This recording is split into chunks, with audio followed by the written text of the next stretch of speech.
জীবনে কখনো হার মানতে নেই। হার মেনে গেল মানে সব শেষ হয়ে গেল। অনেকে আছে, অনেক বড় বড় মানে মনীষীরা আছেন যারা জীবনে অনেক সংঘাত করেছেন, অনেক মানে কষ্ট পেয়েছেন, তবুও তারা হার মানেনি। অনেকে আছে যে হয়তো একবার দুবার সেই কাজটা করতে গিয়ে সে হেরে গেছে, কিন্তু সে থেমে যায়নি, আগে এগিয়ে গেছে।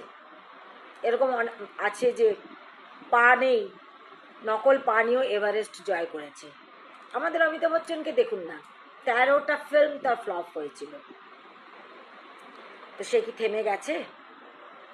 তারও লিভারের 75% লিভার কাজ করে না, তারপর আছে টিবি।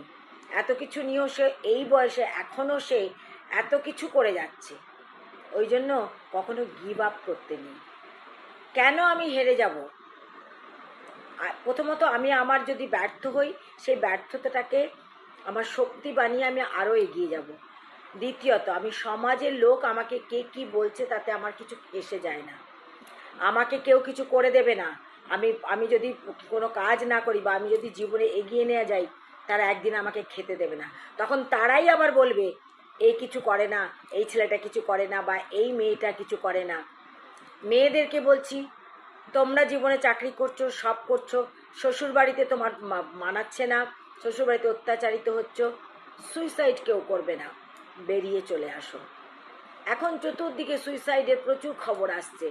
মানসিক ডিপ্রেশনে রিসেন্টলি তিনজন মারা গেছে সুইসাইড করে। কিন্তু কেন সুইসাইড করব? জীবনের এমন ডিপ্রেশনটাকে কেন সেটাকে আমি এত ডিপ্রেশনে চলে যাবো যে আমি আমার জীবনের সাথে যে যারা জড়িত আছে তাদের কথাও চিন্তা করব না? কেন আমি জীবনে এগিয়ে যাব না? তাই সবাইকে বলছি যে বড় বড় মনীষীদের দিকে দেখে নিজে শেখার চেষ্টা করো। নিজে ব্যর্থ হয়েছো, সেই ব্যর্থতাটাকে শিক্ষা নিয়ে আরও এগিয়ে যাও, যে আমাকে করতে হবে, আমি করে দেখাতে পারবো। কেউ তোমাকে কিছু বলল, তার সাথে তর্ক করার কোনো দরকার নেই। তাকে করে দেখিয়ে দাও সে কোথায় আর তুমি কোথায়। তাই জীবনে কোনোদিন হার মানবে না। হার মানা মানেই নিজের জীবন নষ্ট হয়ে গেল। তোমাকে সবাই তখন খোঁটা দেবে, কেউ তোমাকে একবেলা ভালো মতো খেতে পর্যন্ত দেবে না। তাই হার মানবে না।